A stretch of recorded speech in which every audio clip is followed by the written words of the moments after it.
सद्गुरू मी दामिनी रसोई से जिंदगी तक मध्ये तुमचं सखींनो मनापासून स्वागत। सखींनो, आता थंडी पडलेली आहे आणि आपल्याला असं काहीतरी गरमागरम आणि मस्त असं तिखट असं खावंसं वाटतं, तर आपण त्याच्यासाठी आज खास बनवणार आहोत मिसळ आणि पाव। तर चला सखींनो, मिसळ बनवायला घेऊया। सखींनो, मिसळला चांगला तवंग, जाडसरपणा आणि चविष्टपणा येण्यासाठी काही टिप्स आहेत। पहिली टिप, आपण जेव्हा मिसळमध्ये काजू आहे थोडेसे भाजून घेऊन टाकले की ते मस्त जाडसरपणा आणि एकदम चविष्ट अशी आपली मिसळ होते। दुसरी टिप, आपण जी बेडगी मिरची असते ती मस्तपैकी पाण्यामध्ये भिजत घालून त्याचं वाटण टाकलं तर ते वाटून जर टाकलं तर त्याच्यामध्ये कसं एकदम छानसा कलर येतो आणि चव छान येते।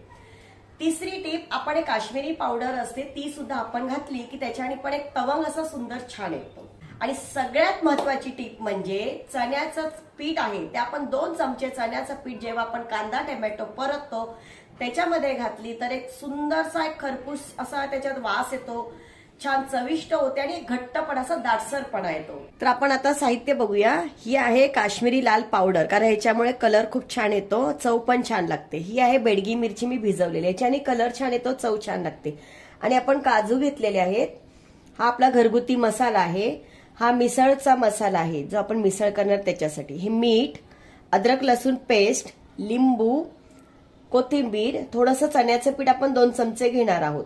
आणि मी उभा चिरलेला कांदा घेतलेला आहे, तो का तर कारण आपल्याला तो वाटण काढण्यासाठी लागणार आहे। आणि टोमॅटो, बारीक चिरलेला कांदा फोडणीसाठी आणि खाण्यासाठी।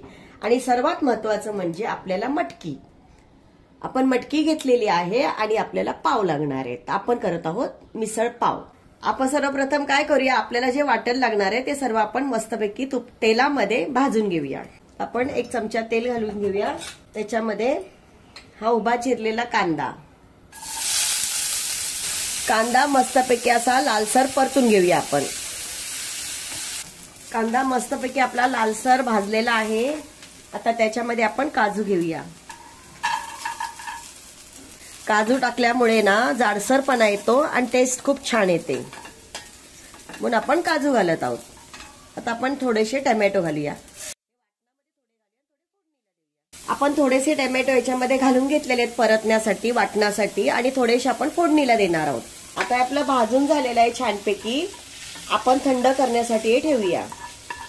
याच पॅन मध्ये आपण मटकी आहे ना ती भाजून घेऊया। आता मटकी भाजण्याचं कारण काय, कारण आपण मोड आणण्यासाठी ठेवलेली होती, तर त्याला थोडासा एक ना वास येतो मोड, कारण पाण्यामध्ये भिजलेली असते, परत मोड आणण्यासाठी आपण ठेवलेली असते, थोडासा एक वास येतो त्याच्यामध्ये, तो वास उग्र असा वास असतो, तो जाण्यासाठी आपण काय करूया, मटकी छानशी भाजून घेऊया 2 मिनिटं आणि 3-4 पाण्याने स्वच्छ धुवून घेऊया। आता आपलं हे थंड झालेलं आहे, आपण जे भाजणी केलेली, आता ती आपण छानपैकी बारीक अशी वाटून घेणार आहोत। ही आपण बेडगी मिरची होती की नाही ती पाण्यामध्ये मी भिजत ठेवलेली, ती पण आपण याच्यात घालणार आहोत। मी काय केलं माहितीये, याच्यातल्या बिया काढून घेतलेल्या आहेत, म्हणजे छान वाटल्या जातं आणि जास्त बी असं लागत नाही। आणि आपण त्याच्यामध्येच अद्रक लसूण पेस्ट जरा जास्तच घालायची, कारण ह्याला ना अद्रक लसूण पेस्ट छान लागते। आपण थोडंसं पाणी घालून हे वाटून घेऊया। मिसळसाठी तेल जरा जास्त लागतं, तर आपण जास्त तेल घालणार आहोत, कारण का माहितीये वरती अशी तरी आली पाहिजे आणि मिसळला तरीचीच मजा जास्त आहे। पण आपण 4-1 चमचे तेल घालूया। आता तुम्हाला जितकं आवडत असेल त्या हिशोबाने। आपलं तेल छानपैकी तापलेलं आहे, थोडंसं आपण राई घालणार आहोत त्याच्यामध्ये फोडणीसाठी। राई तडतडली की थोडेसे आपण जिरे घेणार आहोत, छानशे आता हातावर असे चोळायचे म्हणजे सुगंध छान येतो। आता दोन्ही मस्त तडतडलेलं आहे, तर आपण थोडासा कढीपत्ता घालणार आहोत त्याच्यामध्ये। कांदा, आता आपण कांदा घातलेला आहे तो छानपैकी गुलाबी असा परतून घेऊया। कांदा बघा मस्त लालसर झालेला आहे। आता आपण त्याच्यामध्ये टोमॅटो घालून मस्तपैकी परतून घेऊया। आता टोमॅटो लवकर शिजण्यासाठी आपण त्याच्यामध्ये मीठ घालणार आहोत। आता आपली जेवढी मिसळ आहे त्यानुसार आपण चवीनुसार मीठ घालणार आहोत। मीठ घातल्याने काय होतं, टोमॅटो कांदा आहे ना छान असा लवकर शिजला जातो। छान परतून घेऊया त्याला। आता टोमॅटो आहे ना आपला मस्तपैकी छान असा फ्राय झालेला आहे, आपण त्याच्यामध्ये चण्याचं पीठ थोडंसं घालणार आहोत। चण्याचं पीठ घालण्याचं कारण एकतर घट्टपणा छान येतो, चव छान होते। आता आपण ते चण्याचं पीठ पण असं मिक्स करून घेऊया त्याच्यामध्ये. थोडा बारीक गॅस करून करायचा, कारण चण्याचं पीठ ना खाली लागल्या जातं, म्हणून थोडासा बारीक गॅस करायचा. आणि चण्याचं पीठ छानसं असं परतून घेऊया. चण्याचं पीठ परतून झालंय. आता आपण जे वाटण काढलेलं होतं ते घालणार आहोत त्याच्यामध्ये. ते पण छानसं आपण तेल सुटेपर्यंत छानसं परतून घेऊया. हे बघा मस्तपैकी तेल सुटलेलं आहे. किती छान आपला परतल्या गेलेला आहे मसाला. मसाला परतण्याचं चिन्ह काय असतं माहितीये? तेल सुटणं, म्हणजे छान मसाला परतल्या गेले.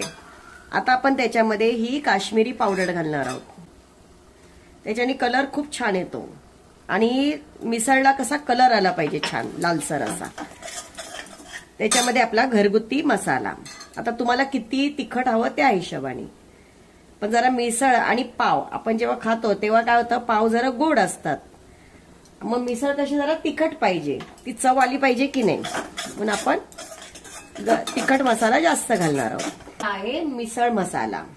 याच्यामध्ये सर्व प्रकारचे गरम मसाले असतात, म्हणून आपण तो थोडा कमी घालायचा, कारण आपल्या घरगुती मसाल्यामध्ये सुद्धा गरम मसाला असतो, म्हणून आपण जरा मिसळ मसाला तो थोडा कमी घालायचा.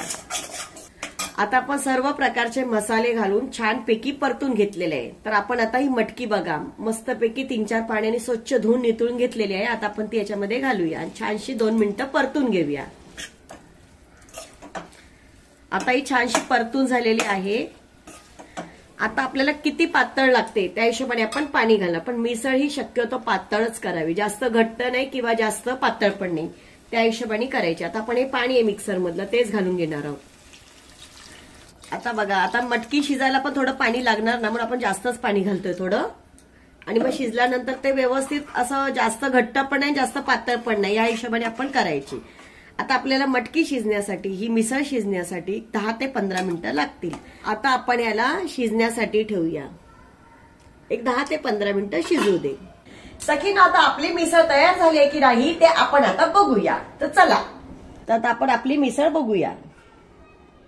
बघा किती छान मस्तपैकी तरी आलेली आहे आणि एकदम सुंदर असा कलर आलाय बघा, आहे की नाही तरी. आणि मिसळमध्ये विशेष म्हणजे तरीच महत्वाची आहे, छानशी अशी. आणि आपण कांदा आणि टोमॅटो मध्ये आधी मीठ टाकलेलं होतं, म्हणून आपण नंतर मीठ टाकलेलं नाहीये. ही कमीत कमी 4 ते 5 माणसं तरी आरामशीर मिसळ खाऊ शकतात. आणि मिसळ बघा थोडी आपण पातळच केलेली आहे, कारण पाव त्याला शोषून घेतो पाणी, म्हणजे ती छान आपल्याला खायला होते. आपली मिसळ तयार आहे. आता आपण पाव गरम करायला घेऊया.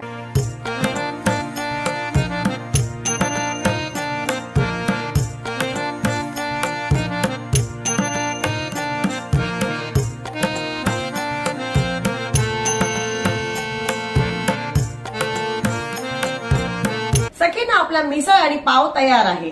तर आजचा बेत हा खास आर्यनसाठी आहे. तर चला सखींनो, आपण आर्यनला देऊया.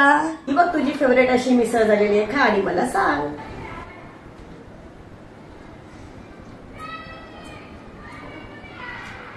बेस्ट मिसळ झालेली आहे. मी बाहेर मिसळ खात नाही, हीच माझी फेवरेट मिसळ आहे. खूप मस्त. थँक्यू. सखींनो, आपली मिसळ पूर्णपणे परफेक्ट आणि मस्त अशी झालेली आहे, झणझणीत झालेली आहे. तुम्ही पण अशी ट्राय करा आणि मला कमेंट मध्ये सांगा. आणि खरोखर खूप सुंदर होते. सखींनो, माझ्या चॅनलला लाईक शेअर सबस्क्राईब करा. थँक्यू.